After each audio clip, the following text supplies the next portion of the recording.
Hello, everybody. Welcome to What Magic Is This? A podcast about the magic, the occult, the esoteric, the paranormal, the supernatural, and the weird. My name is Douglas Batchelor, and every once in a while, I tend to get a little bit selfish, and I create a show that is almost exclusively for me.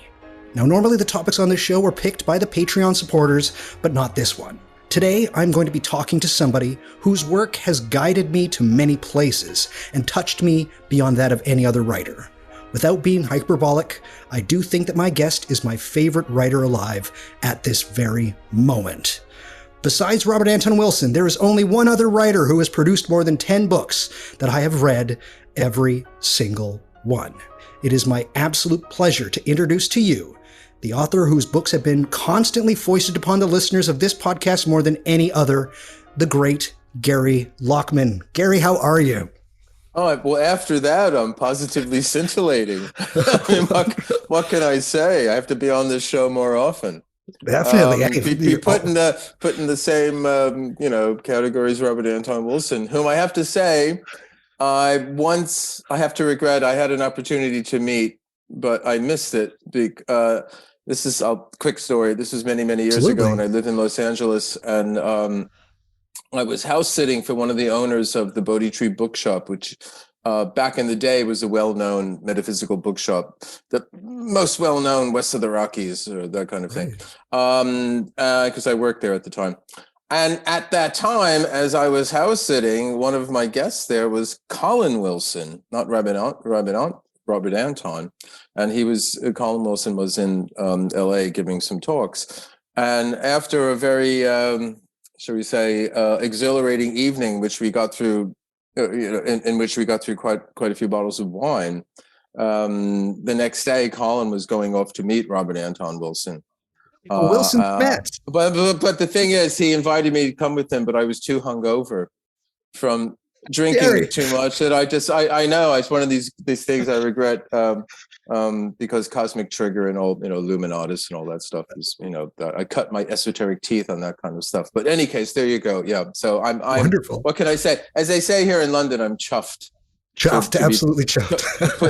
put in that company. So yeah. For sure. When I came to see your talk on Dark Star Rising at Watkins Books, I was visiting London for a month. And as soon as you finished talking, I made a beeline straight for you. And I basically got you to sign a copy of your book, The Caretakers of the Cosmos. And I said to you, this is the cosmic trigger of my 30s. and you signed the book. You're a Cosmic Trigger fan, Gary Lachman. So fantastic. Oh, okay, great. No, that was one of those, books. God, that for me would have been. This would have been circa about 1977 or 78 in LA, reading Cosmic Trigger and then all this other stuff at the same time, just delving everything into Crowley and Gurdjieff and all the weird synchronicities and Jung and all that. And so, yeah, I mean, that's it. Actually, recently I was asked to review, I think it was called Drugs, Magic, and Sex, or Sex, Drugs, and Magic. Sex, Drugs, and Magic, but, yeah. I've like 1974-ish, and it's very much of its time. Yes. One has to say, which is fine, but I don't know if it would get published today. But no, I enjoyed it very much. But he's very much of his time. But he's one of those great Illuminati figures. So yeah. Definitely. I have to ask, Gary, you write about such things as consciousness, the paranormal, esotericism. Have they always been an interest for you in your life? Well, for a very long time, going back at least, 1975, which is a very long time ago by anyone's reckoning. Around the same time that I started playing in Blondie. Whom at the time I started playing with them were unknown, pretty much. We were open for anybody. But this is when I was, living on the Bowery in New York, just about a block away from CBGB, that club that the Ramones and Patti Smith and Television and all that came out of. Talking Heads, Blondie as well. And in this loft space, the guy who actually owned or was managing or had control of it was this flamboyant gay artist who was into Hells Angels biker stuff, but he was also really into Aleister Crowley, and he used to do these impromptu tarot readings with the Crowley Thoth Tarot, and that he did paintings and all this kind of stuff. And I started reading Crowley's stuff, and then also I came across a copy of Colin Wilson's book, The Occult, which was, I think, it was published like 71. So it was, it was still, current. And I had no interest in that sort of thing before. Only kind of interest I had in the occult was, say, through weird fiction like H.P. Lovecraft and the Weird Tales set. But I didn't take it very seriously, although I had read quite a bit about Jung and existentialism and that kind of thing. But I'm 18, 19 years old around this time, and then this book suddenly I just was taken with it. It was so well written, and it was a page turner, and it talked about the occult in this context of existentialism and psychology and all this. And so that's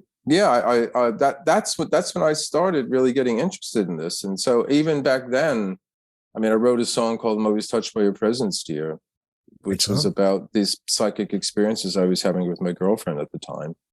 And funnily enough, my most recent book is about these precognitive and future dreams I had back then, when I was first getting into all this stuff. So yeah, it's been something I've been interested in for quite some time. Yeah. Definitely. Now, I have to ask, why do you think that some of the figures that you write about, you've done biographies on Ouspensky, Jung, Swedenborg, Blavatsky, Steiner, but why do you think that these figures and the ideas that you write about them, why do you think they get shoved to the sidelines and are not taken as seriously as they should be? You go in a dark muse to talk about the occult and how it means hidden, right? And so why do you think that these figures and their ideas remain occulted? Well, should we say it? Because the dominant or widely accepted, view of things is what we would call sort of rational, scientific, empirical. For something to be true and accepted as real, it has to be somehow quantifiable and, sort of evidence of the senses and all that. And you just put your finger on it when you said the occult. And occult, it only means hidden. It's a term in optics. It's something is occluded. So when the moon passes between us, the Earth, and the sun, and we have a solar eclipse, the moon has occluded or occulted the sun. It's made it hidden. So that's all it really means. And if you know a bit of history, which is something I write about, but I've also come to know through writing about it. I didn't have all this knowledge, and so I'll write all these books. I acquired it through the process of writing them. But I learned myself in the process of doing this that what we consider the occult and the Hermetic and this whole kind of mystical tradition was prior to the last, say, 4 centuries, was considered actually prestigious. And accepted as, what we would call mainstream. Isaac Newton, the discoverer of gravity, which is an occult force because no one's ever seen it and is action at a distance. He wrote more about alchemy and biblical chronology. And strangely enough, he figured that the end of the world was going to happen in mid-21st century. So hold on to your seats, folks. Hey, fasten your safety belts. So all of that gets airbrushed or got airbrushed out of the mainstream stories because the main narrative is out of the darkness of the Middle Ages and the thraldom of religion, the Enlightenment and science rose up. And yes, in many ways that's true, but actually not quite in the clean cut way that has been said. So the thing is that these people are all in different ways talking about an area of our experience and our own being, our own psyche, as Jung would say, that historically, as I see it, a part of a stage of the evolution of consciousness has been sidelined and marginalized in order to establish the very kind of rational scientific mind that has marginalized it. But that having been firmly established now needs itself to be transcended. And that, in a general sense, means in some way to bring back in that whole side of itself that it had occluded. It itself had occulted all of this stuff. The rise of the rational, scientific, mainstream Enlightenment mind occulted all of this earlier Hermetic kind of science, which I say again was prestigious. If you know the history of it, it's not something that we're the ones who it's the X-Files. Whoa, this is weird stuff, because prior to the early 17th century, it wasn't. Right, for sure. One of the figures in which you just mentioned, and you have a biography of him, is Carl Jung, Dr. Carl Jung. Now, one of the things that he said was that people don't have ideas. Ideas have people. What do you think Jung meant by this? Well, this is an interesting thing. It's, we talk about, my unconscious, or I had a dream last night. So we, rightly so, understandably so, we tend to focus our reflections or assessment or accounts of things based on our own sense of I, our own sense of ego. But that as Jung said, the ego is this bright light. It's a very tightly focused nodal point of consciousness. But again, precisely because, again, we're getting back to the secluded and occulted kind of thing. It's apparently it's a good metaphor that's working its way through most of our conversation so far. That itself occludes, because of its brightness and its tightly focused character, the rest of the psyche, which is, what we call the unconscious, which, the unconscious could be anything. You can fill the blank. There's I have no idea what somebody in the north of China is doing right now. So I'm unconscious of that. So there's a sense in which there's a concrete thing, the unconscious, which is somewhere in my head. And then there's the notion of it's a kind of, how should we say, way of talking about things. There is that of which we are not conscious, meaning that I am not, you and I, we identify with the rational verbal ego, which is generally associated with the left cerebral hemisphere, because of language, precisely, I now am speaking. But there's a whole other side, or God, I just say side, who knows? We don't know how big it is. It extends infinitely into, as Heraclitus said a long time ago, no matter how far you would go, you would never reach the measurement of the psyche. I mean, I'm kind of paraphrasing it. This is something Jung says. It says, Jung basically said, no matter what you do, it's all psyche in the sense, because we're all talking about something that's happening to us in our minds and all that. So it's, but the whole idea that ideas have us is that we naively think that we are kind of, how should we say, the main character in this narrative, or that we're in control of it.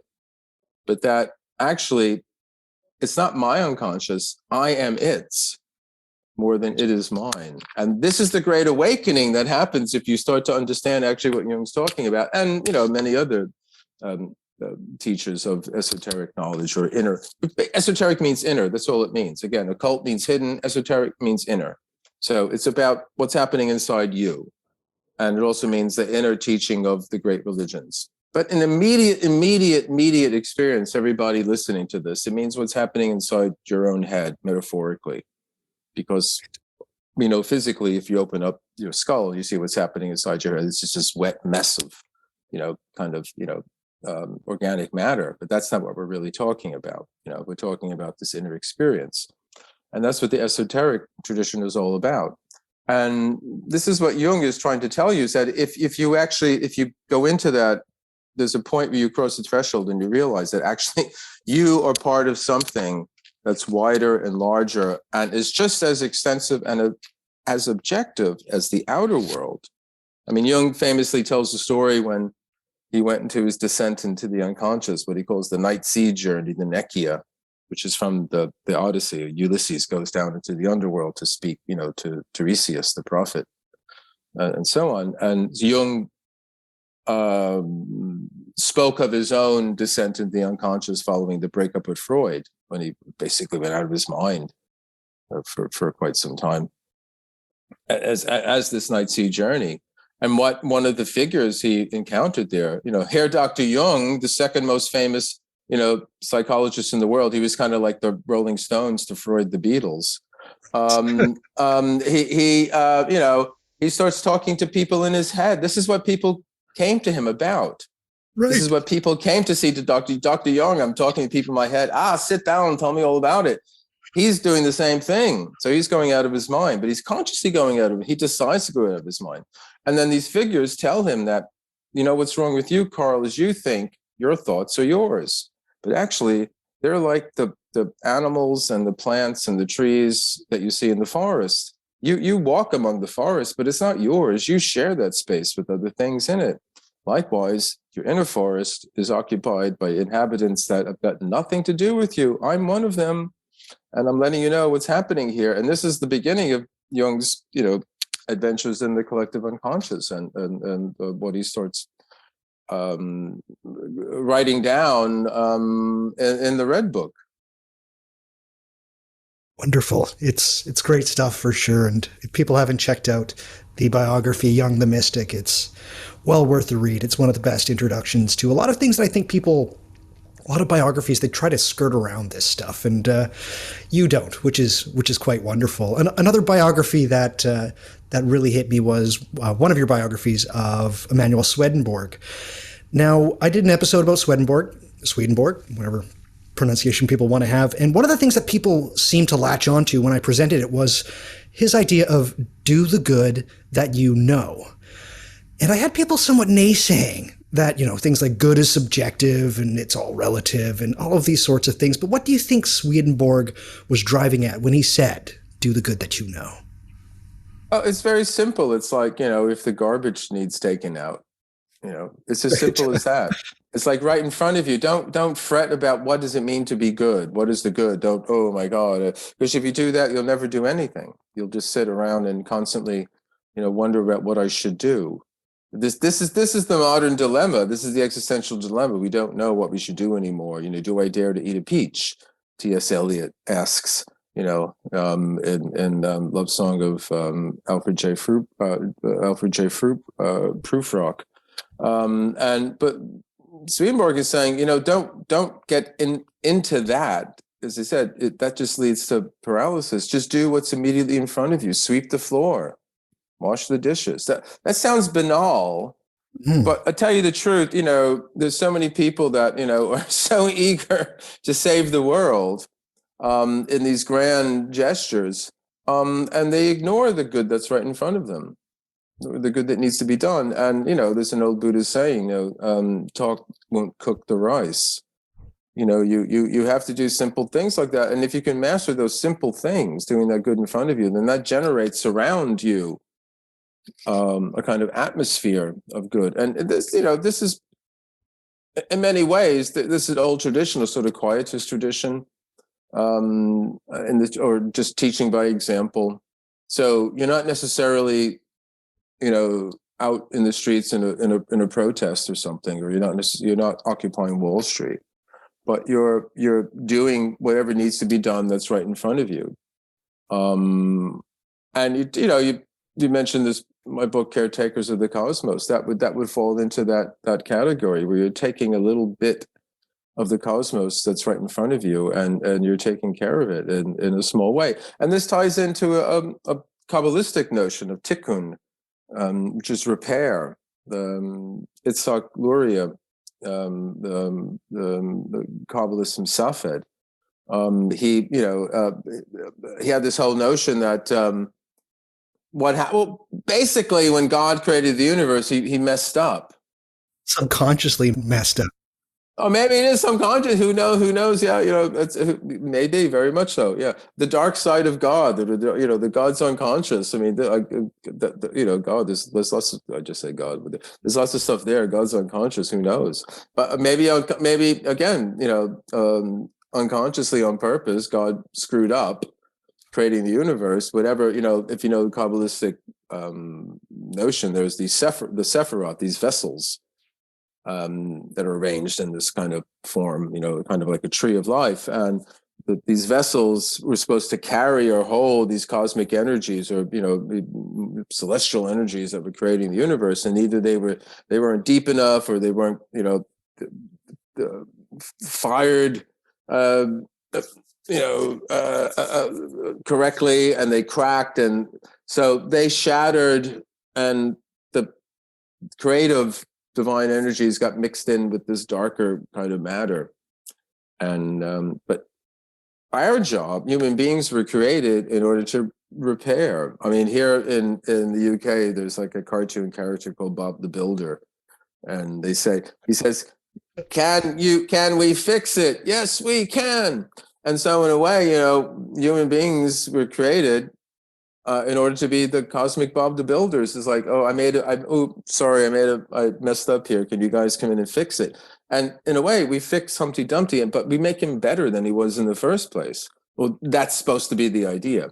So our job is to go out, and we recognize, we can see the shards of divine light trapped within the darker matter in not only other humans, but in objects and animals and things like that. And our job, once we recognize that, is to release those shards of light, so that we could all go back, but in a better shape than we were in the first place. And so again, I mean, one of the reasons I wrote that book, Heretics in the Cosmos, it seemed to me, and I still think it's the case, that if you say something bad about human beings, you can't go wrong. It's like these days, we all have a bad rep, and we're all like guilty for like everything. I mean, obviously we screwed up the planet, and then in more localized things with, a variety of social,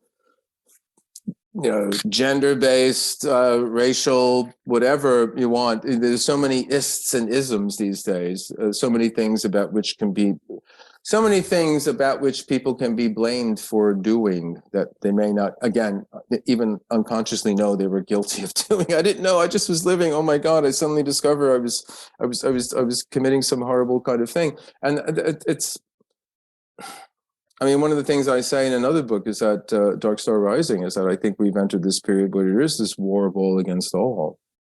Yeah. In a variety of different ways, all different social groups fighting for respect, basically attention, but also on social media, because they're all fighting for attention there and wanting to get likes, and we're all trapped at the Maslow's level of self-respect, which I think in the end is a good sign, because that suggests that there's another level of the creative minority who we don't hear a lot about, because they're too busy self-actualizing to tell everybody about it on Twitter or WhatsApp or whatever it is these days. And they're just at home or wherever they're doing it, actualizing themselves and in a general sense, creating a creative force in society, who's, the effects of which may not be immediately recognizable and noticeable, but I would think over time may come to something. And I tend to think of the analogy of, the non-locality with the particles that used to be together, then they broke up, and they're moving in, wherever in different places, but they still kind of keep in touch through ways we don't know. And they, oh, you did that, so I'll do this, or likewise in the brain, the neurons that are all associated with different operations. I don't know what we're going to call it, responses, even though they're not contiguous, they're not next to each other. So there's not one neuron, giving the elbow to the next one. Right.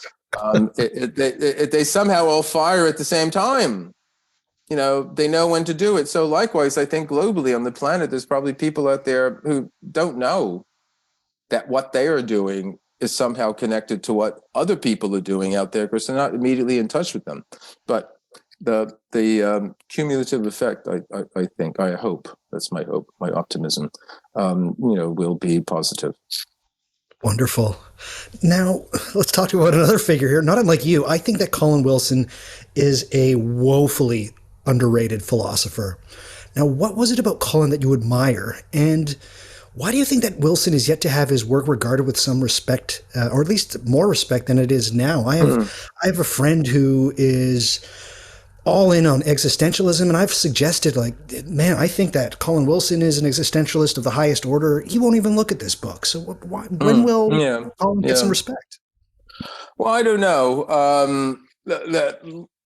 along with myself, there are quite a few other people out there who've been working to try and do this. There's a friend of mine, Colin Stanley, who has established a Colin Wilson archive at Nottingham University here in the UK and donated a very substantial, wonderfully pristine collection of Wilson's books to this archive. And he's organized a few conferences that have gone on. I mean, we did I think it was two, and then COVID hit, and so the one that was supposed to happen after that got sidelined, as so many other things did.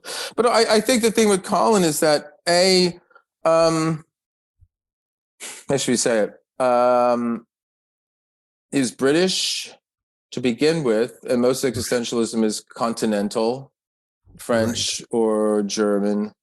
And then he was an optimistic existentialist who went back to Husserl. I mean, Edmund Husserl, the German philosopher who's the founder of phenomenology, and it was out of phenomenology that existentialism came. That and the influence of Kierkegaard and Nietzsche, and it depends how far back you want to push the existential. Right. You can, Dostoevsky and all that kind of thing. But in terms of actual philosophical, academic work, Husserl, how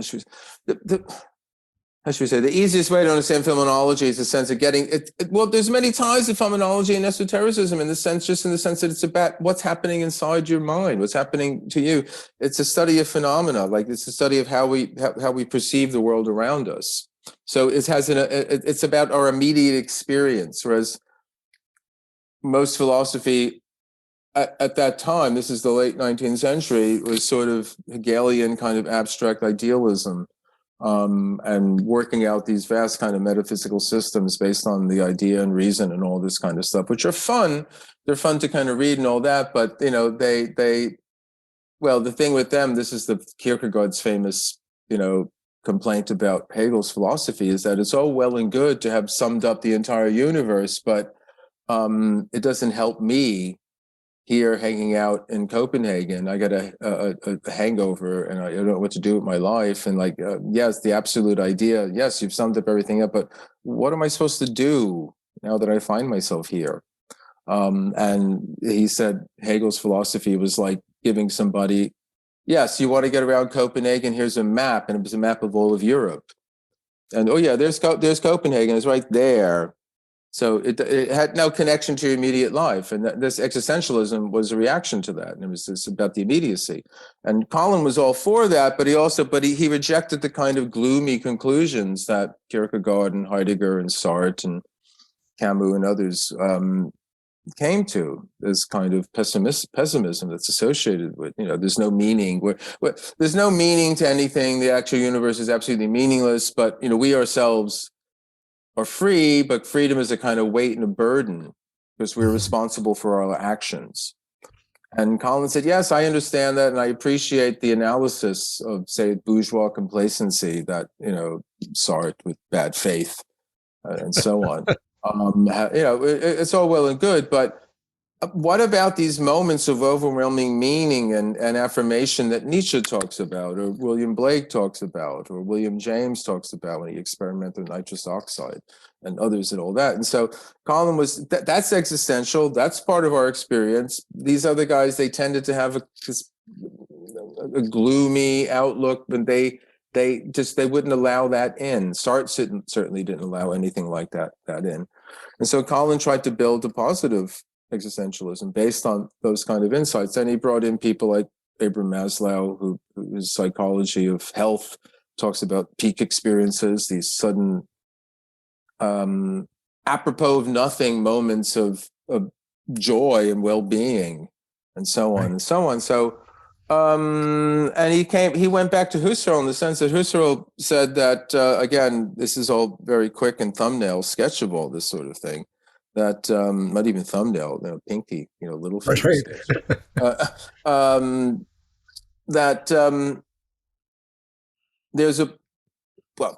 Husserl's fundamental insight is that perception is intentional. Right. We mistakenly believe that it's passive. When I open my eyes and I look at the world, my eyes are just like a mirror reflecting what's there. But actually, there is an unconscious, involuntary will in some fundamental way to actually go out and perceive the world. So it's a kind of grasping.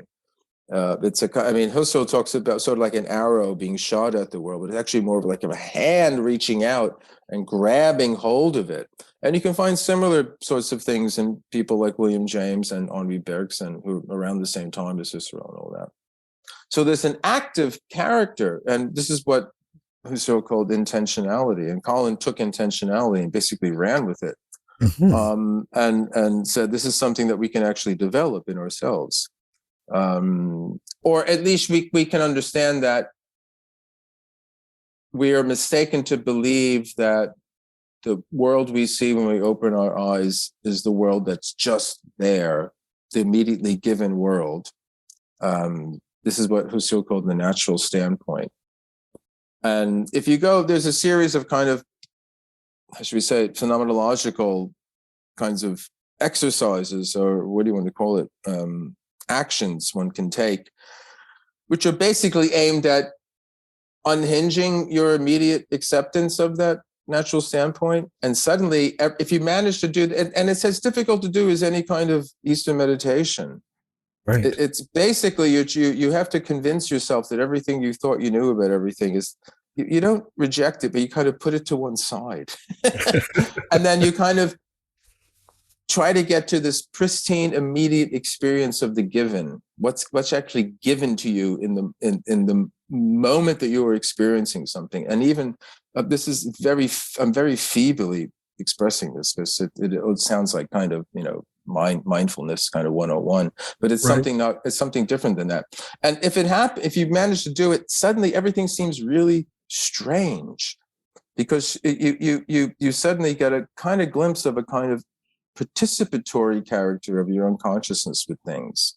You are actively engaged at some level that you ordinarily are not aware of, with somehow bringing into being the world that you naively usually accept as just given. Oh, there it is. Open the door. There it is. No, but you already are involved in somehow bringing that into existence. It doesn't mean that you're making it out of scratch. It doesn't mean that, it's all in your mind.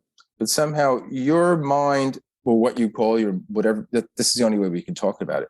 Your mind is somehow involved in this something that's out there, and it is presenting it to you in a way. And this suddenly, everything is radically different when you kind of come to that. And it's something that's fleeting. I mean, I've experienced it only a few times, and it's a fleeting kind of thing. But after all that, what Wilson ties that into is this very active kind of character of consciousness, which we tend to forget about and lose track of, and slip into a more robotic kind of mechanical way of being most of the time. One thing that Colin did write about as well, and you've written a whole book about it, is imagination. Now, our modern conception of imagination, I think, is thoroughly broken. We tend to regulate imagination to make-believe and fantasy. In your great book, Lost Knowledge of the Imagination, you sought to propose a more integrated imagination for us in our lives. Why is imagination so important, Gary? Well, it carries on from what I was just saying. Imagination, we tend to think of imagination as make-believe. Right. Or the cutting edge, or you are innovative, so you've got an advance, you're a step ahead of your competitors in whatever field you're in. Or it's, entertainment and all that. But actually, what I try to put across in that book is that there's a cognitive character to imagination, and it's actually more about make real than make believe.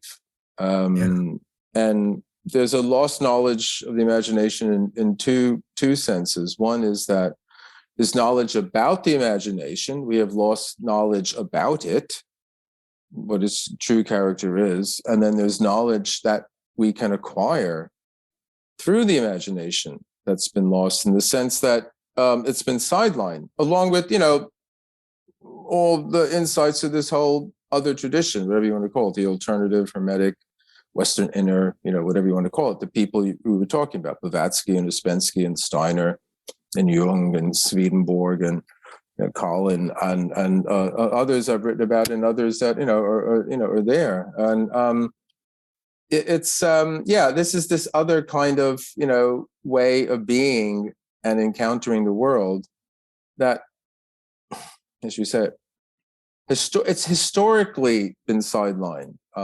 Again, we it's funny. We live in this remarkable time where we have access to much more information than at any other time. Yet we are historically kind of numb and blind and don't understand the changes that have led to us being who we are now. And that's one of the things. Again, this is not knowledge I had prior to and said, yes, I'm going to reveal this to the world. No, it's something I acquired over time by being a working writer all the time and just, churning out books in order to, pay my rent. But I understand that, yes, where we are now, we've arrived at this place now. And this other way of knowing things for many, many centuries was something that was generally accepted.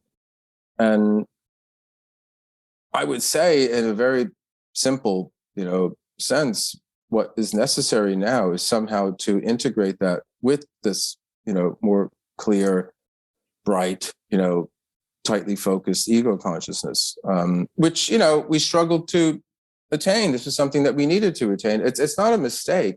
The problem is it does its job too well.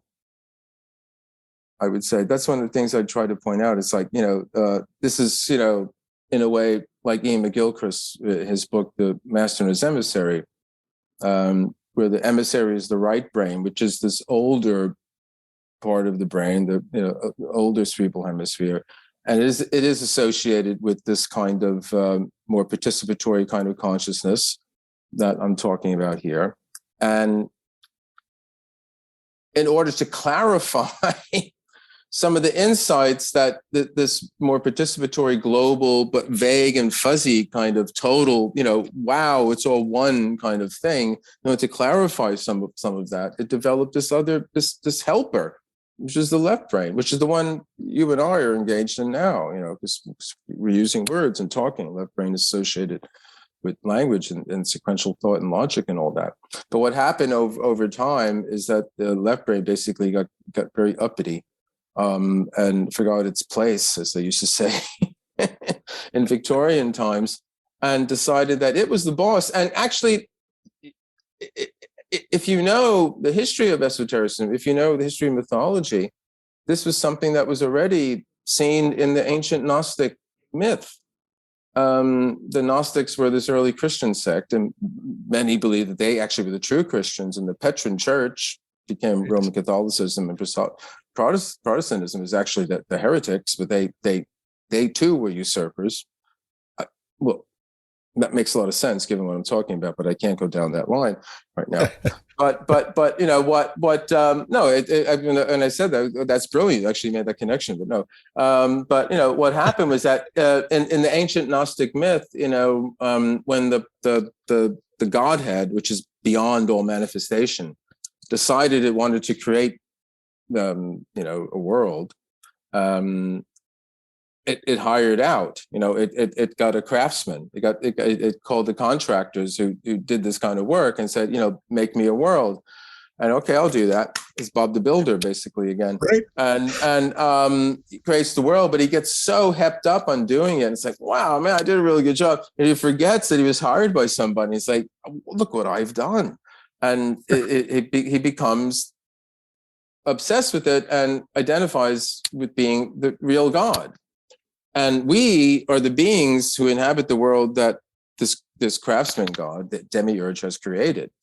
But again, as in the Kabbalistic idea of the shards of light being embedded in us after the shattering of the vessels, we have a part of the primordial divine light.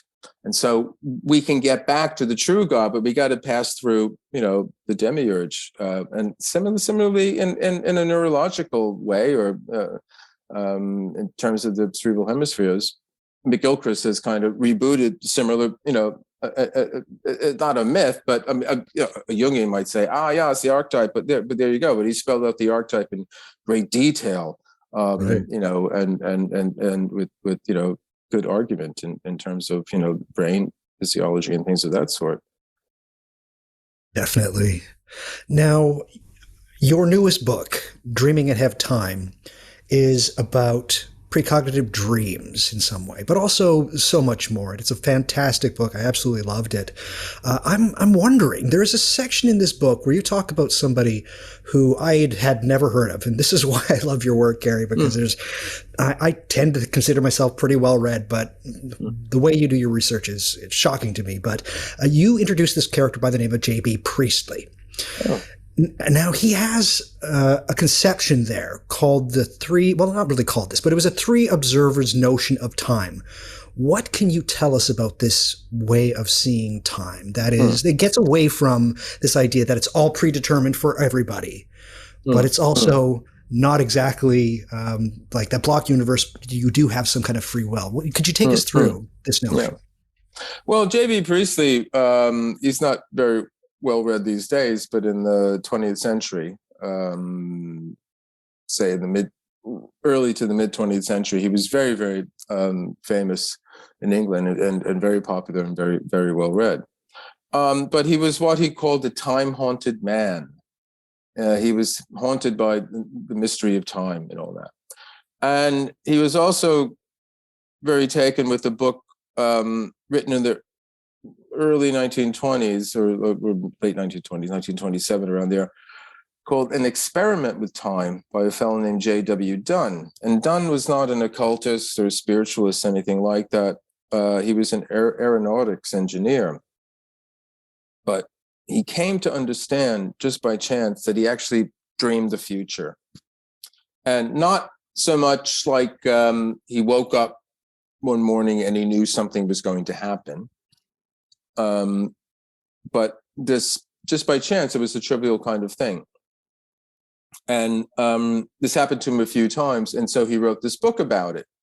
And in the long run, he developed a theory about time that he called serialism, which led to a series of different levels of times and different observers, different consciousnesses, different minds, my mind, your mind, at these different levels of time. And one of the things with that, and actually in the 20s, it had quite a vogue. And Priestley was taken with it, but also H.G. Wells. And H.G. Wells, of course, is the original time traveler in the book, the time traveler. But in Wells's initial book, the character, it doesn't even have a name. He's just called the time traveler. He actually physically travels through this medium time. And this is all when the fourth dimension was the rage and all that kind of thing. But then in a later book, The Shape of Things to Come, which is made into a actually fantastic film in the 30s with Raymond Massey. If you ever get a chance to see it on YouTube, it's incredible special effects for the time. Oh, yeah. William Cameron Menzies was one of the people involved in it and all that. Any case, The Shape of Things to Come is also a time travel film, but it's not physically time travel in the sense of getting in a machine and going to the future. The main character dreams the future, which is what happened to Dunn. Dunn discovered that in his dreams, bits and pieces of his own future came to him. And Wells's use of it is a bit different because it's kind of the future in this prophetic kind of thing, opens up, horizons of the future, opens up to his character. But in actual Dunn's experience, and in what he writes about in his book, it's his own personal future. And this turns out to be what he's going to read in the newspaper the next day, or what he, hears on the radio or something like that. And what he said is like, I initially thought this was some strange anomaly. I thought I had some weird temporal displacement happening to me in some way. But I discovered that other people had similar experiences. So he came to understand this was something that was like quite common to human experience, but we don't notice it because A, in the first place, most of us don't pay attention to dreams. B, the dreams themselves are a mixture of whatever's going on in your mind at the time, past events, and bits and pieces of the future. So unless you paid special attention to the dreams, wrote them down, and also paid attention to what was going on in your own life, which many of us don't most of the time anyway, you wouldn't notice that, hey, hold on a sec, I dreamt this. But he said, all you have to do to corroborate what I'm saying to you is to do it yourself. And I did. And I started doing this in 1980 and writing the dreams down. So in any case, that's how I myself started to have these future dreams. Getting back to Priestley, one of the problems with Dunn was that he developed this not complicated, but this philosophical system that he called serialism to explain how this could take place. So in time one, the time we are in right now, you and I, we got our nose to this temporal grindstone that goes in only one direction. It goes from the past into the future. And we acquire information just by living. We've taken, info in this. When we are asleep, we're kind of loosened from that harness of being, stuck or nose to the temporal grindstone, as it were. And we hover in this other dimension that he calls time two, in which, as I said, elements of the past blend around, contemporary stuff, but also bits and pieces of the future. And we can somehow see that.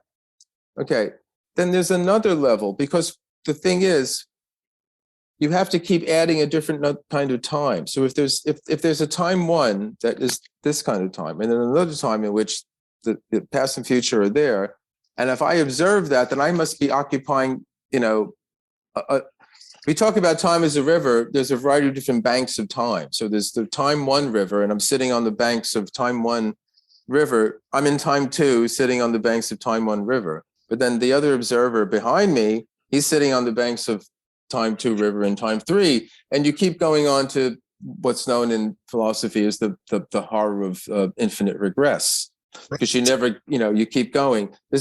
One of the stories I point to in the book to express this is the story about William James, when he's given a lecture about the creation of the universe, and there's a woman at the lecture who disagrees with him, and he says, "Well, ma'am, what's your explanation?" He said, "Well, the universe rests on top of a giant turtle." Oh, and he said, "Oh, that's okay, ma'am, but what is the turtle on?" And she says, "Well, it's just another turtle." And James says, "Well, and what is that turtle on?" And the woman says, "I'm sorry, Mr. James, it's turtles all the way down." So it's likewise with Dunn's times and observers. It's infinite regress. So finally, to end that, he has to kind of get a Aristotelian unmoved mover. So there's an unobserved observer. So after all this long explanation, getting back to Priestley, he said we don't really need this infinite regress. All we need are the first three observers. So there's time one, which is every time we're used to. Time two is the time of dreams. And in that time, I can see the future, right? Time three is a time in which I have agency and can act. And he gives the example of a dream a woman had in which she was camping. And she had an infant child with her, and she had to wash some things. And so she took the child down to the stream near where they were camping to do the washing, but then she realized she forgot the soap.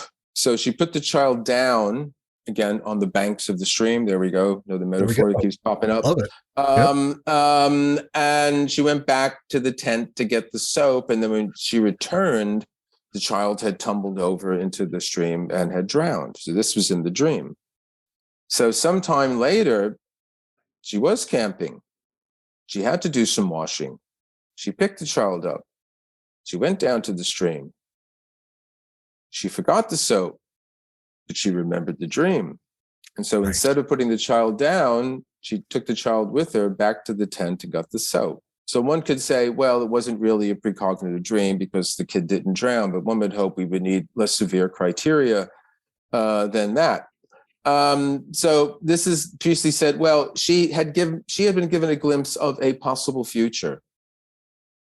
And because she had the knowledge of that, she could act. And there are many, many accounts in which people have precognitive dreams and do avoid something. I mean, the thing about precognitive dreams is the ones we tend to hear about are the ones I'd call either the disaster or the derby or the derby. So you hear about the disaster dreams where people wake up and they know something's going to happen. And here in the UK, the famous one is the Aberfan disaster that happened in the 60s in Wales, where a coal slip, fell down and covered a village and killed, many, many people. And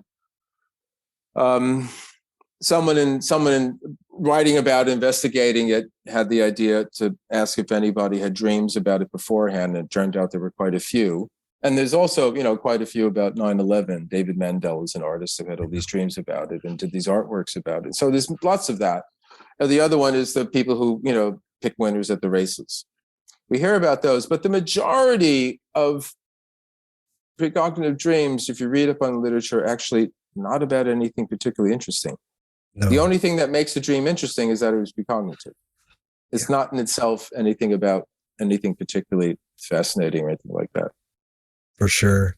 Gary, I have to ask you, and because of dreaming ahead of time, what do you think changes for a fundamentally and profoundly materialist culture if it finally accepts that we can indeed see glimpses of the future?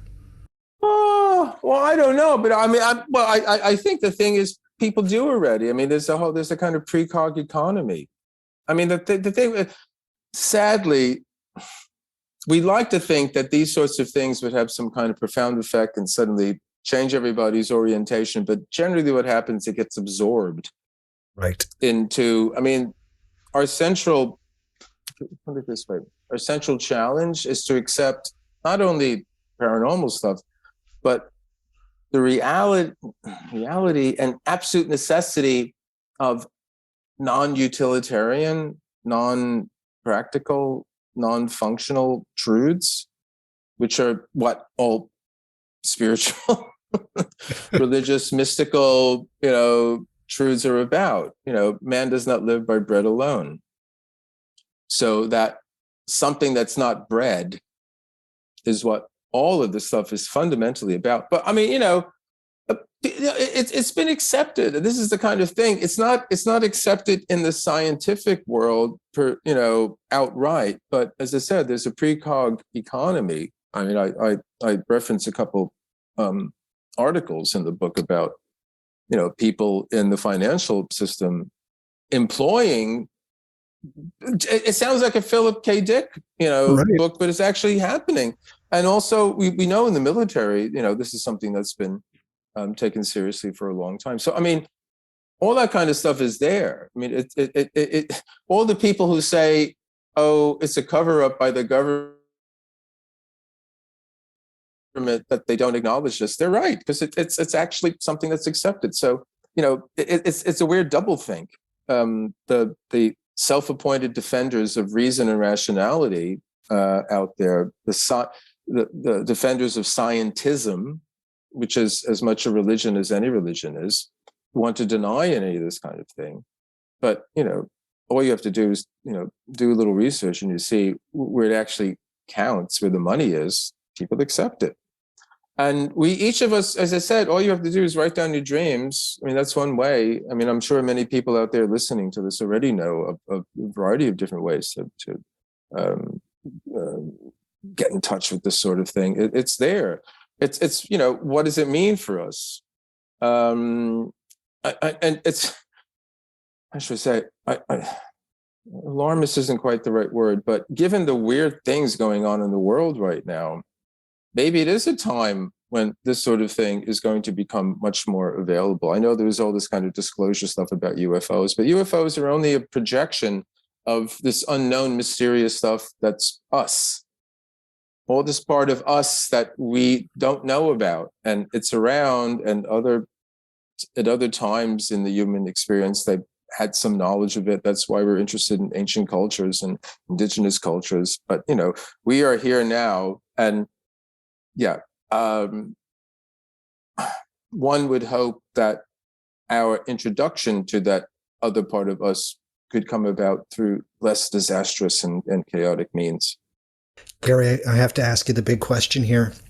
When folks ask you about what you write about, what your books are about, you reply that your work is about the evolution of consciousness. And so I have to ask, where do you think consciousness is heading? What lies ahead for us?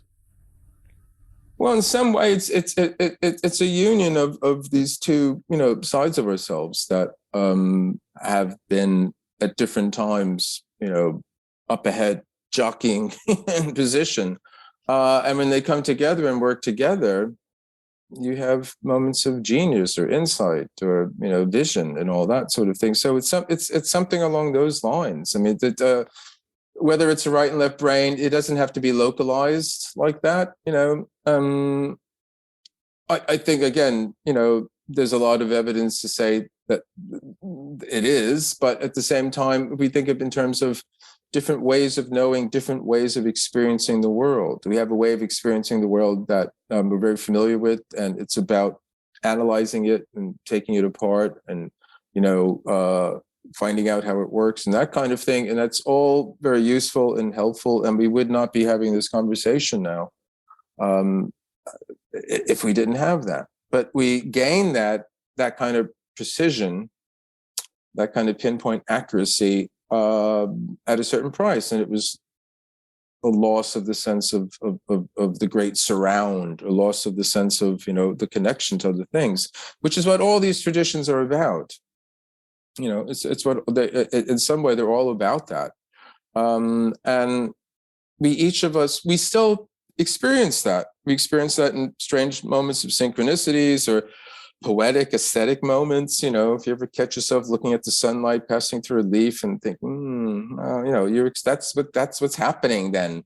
That's right. Other bits of reality that have got nothing to do with utilitarian use or practical application, but they are the icing on the cake, as it were, and that the practical utilitarian approach is absolutely necessary, but we developed that and we cut out, 99% of reality in order to function. And for better or worse, we're the dominant species on the planet. We have an enormous responsibility because of that. We feel great guilt because of that. But in those moments when we relax from that, these other dimensions or layers or textures, whatever you want to call it, of reality come in. And that makes surviving worthwhile, So that's what we have to learn in some way. And we have a whole tradition about that. There's a mystical tradition, religious tradition, aesthetic tradition, poetic tradition. It's not that we lack it. It's just that we have overemphasized the practical and utilitarian at the expense of this other. And it's a luxury for us, now to be talking about it. God, there's people all over the planet that are just struggling to stay alive. It's an absolute luxury that I should be considering any of this. And obviously, like Meister Eckhart said, if you had to choose between mystical enlightenment and giving soup to the poor, go give them the soup. So we have to do that first. But once you do that, once all the poor are fed and everybody's got the soup, you're still faced with, well, here we are in this world, and what are we supposed to do now that we find ourselves in it? And that's the beginning. That's when we really start going. Definitely. Do you think that we will at some point, hopefully without a disaster or anything like that, actually accept that we can be the caretakers of the cosmos? Well, I think many of us do, but in a general planetary sense, I don't know. Yeah. I tend to think in this term. I tend to think of it in these terms: is that there are always things worth fighting for. So no matter what, and no matter do you consider it worth your effort or not? That's what it comes down to, I think. So, and Colin would say that was basically the fundamental question: is it worth it or not? And when you feel it's worth it, you put your energies into it, and then you go from there. But if you don't feel it's worth it, you kind of collapse, and that leads to depression and nihilism and emptiness and pessimism. And there's no guarantees, but I'd rather put my bets on the first. Gary, I want to thank you so much for being on the show. It's been wonderful. Tell us a little bit about, so you just released Dreaming Ahead of Time. Where can people find that book? Where can people find your work? And what's coming up next for the great Gary Lachman? We need to know if you can share anything. You write about a book a year, so it's one of those things. Well, I mean, the book's available at all the usual kind of places. I've got a website. It's just garylachman.co.uk. I post stuff on it occasionally, not all the time. I'm on Twitter and Facebook. And the last thing I did, it was a big book. It was another biography. It was about Maurice Nicoll, who started out as a follower of Jung. He was Jung's lieutenant here in England in the early 1920s, but then he jumped ship, changed his allegiance, and became a student of Gurdjieff and Uspensky. And then for many years, from the early 30s until the early 1950s, he taught the Gurdjieff work, The Fourth Way, here in England. And I've written a book about him, and it's with the publisher, and I'm waiting to hear back. Wonderful. I will have links to get to Gary's webpage on the show notes at whatmagicisthis.com. There's not going to be a ton of show notes for this one. Most of the stuff can be found at Gary's website, but I'm also going to list about 7 books that I think that every listener of What Magic Is This should read, all written by Mr. Gary Lachman himself. Also at whatmagicisthis.com, you can find a link to my Twitter account, my Instagram account, as well as my Facebook account. I'm not too active on Instagram or Facebook, but I'm fairly active on Twitter, so add me, follow me, and it's a fun time had there on Twitter, despite the fact that everybody's just yelling at each other. Anyways, if you enjoy the show, please leave a review, either on iTunes or Stitcher or anywhere else that you can. The star clicky thing is all well and good, but if you can write something about me, just basically saying how much you enjoy the show, that would be greatly appreciated. People do read those, and they will listen to a podcast if there's lots of nice things that are said about it. If you enjoy the show as well, please tell a friend, and then perhaps they'll tell a friend, and then they'll tell a friend, and that's how this whole word of mouth thing happens. It is great. It is wonderful. And share the love. That is What Magic Is This? If you want to show your love of What Magic Is This, there are 3 great ways to do that. The very first way is Patreon. Patreon.com/whatmagicisthis. It's only $7 a month. I have one tier. It's either you support the show or you do not. If indeed you want to support the show, you have access to many great things. Let's go through them. You get access to exclusive full episodes that I do about certain deities or saints. I go through how I do my magic and some spells and workings that I do and rituals. It's all fantastic. I even have videos where I will take you through how to petition Saint Expedite, how to make your own incense, how to set up an ancestral altar, all of those great things. You also get access to a fantastic Discord server in which you can basically chat with me if you want to, or you can ask questions of the other members there. We have a great group of people. There's people who are beginning in magic, and there's some seasoned veterans in there as well. It is a wonderful community. Patreon is where I want to see you because I do all of my best stuff there. In fact, I just recently uploaded an episode which had some of the stories that my Patreon supporters shared with me about scary and weird things that had happened to them. And I had so much fun with this because the Patreon content is where I get to flex my muscles a little bit and just get really creative. And so with this one, I tapped into the Twilight Zone a little bit, or Rod Serling, and I decided to make it a really fun episode while my Patreon supporters shared their stories. In fact, I'm going to share the intro to that episode right now to give you a little bit of a taste. Here it is. Up until now, everything seemed normal. It seemed right. The territory on which your life ran was familiar and recognizable. The lattices on which your day-to-day sanity seemed sturdy enough.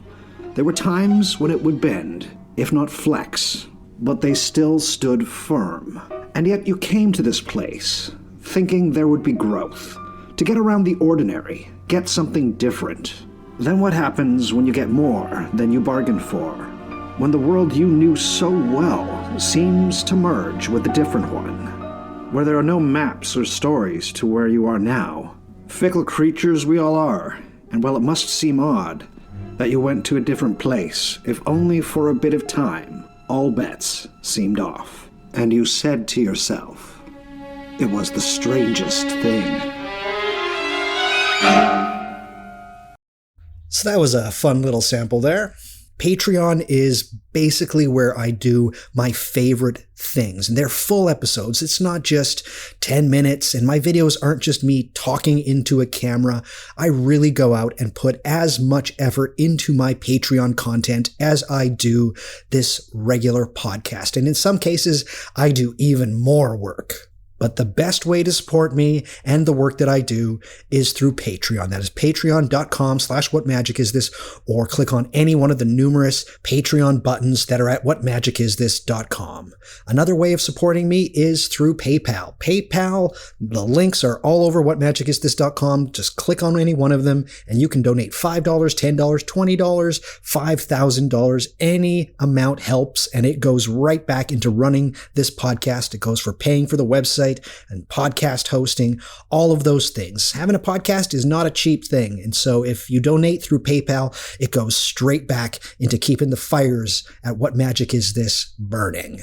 So yes, find one of those PayPal buttons on What Magic Is This and give it a click, and any amount helps. The third way of supporting the show is twofold, which is merchandise. So if you want mugs, t-shirts, tote bags, stickers, any of those things, go to whatmagicisthis.com, head to the upper right menu there, click it, and then click on merchandise, and that will take you to my store where you can find any number of items. They're wonderful. I have about 7 designs up there with my logo on it. It's great. Grab yourself a t-shirt, wear it around town. Somebody will ask you, what magic is this? And you'll say, it's a podcast, sucker, and it's so good. It's fantastic. You're going to love it. So those are the 3 ways of supporting my show: Patreon, PayPal, and merchandise. But truthfully, the place I want to see you, and the place that has the best stuff that I come up with, is my Patreon account. That is patreon.com/whatmagicisthis, or head to whatmagicisthis.com. Gary, thank you so much again for all of your work and for just your luminous mind and all the research you do. It is beyond appreciated. And my pleasure. I truly hope if I was to ask you to come back on the podcast at some point in the future, of course, the future in time 3, perhaps we might be able to. Absolutely. No. It's been a lovely conversation. So I would be very happy to do that. Wonderful. That's the show, everybody. I really hope you enjoyed this. And if you have not checked out Gary's work yet, you have no excuse now. And come on back to What Magic Is This? We're going to talk about more of this strange, crazy, occulted, caretaker-ish stuff that we call magic, the esoteric and the occult. Until then, I want everybody to stay healthy, stay hopeful, and stay luminous. We will talk at you soon. Goodbye, everybody. Goodbye.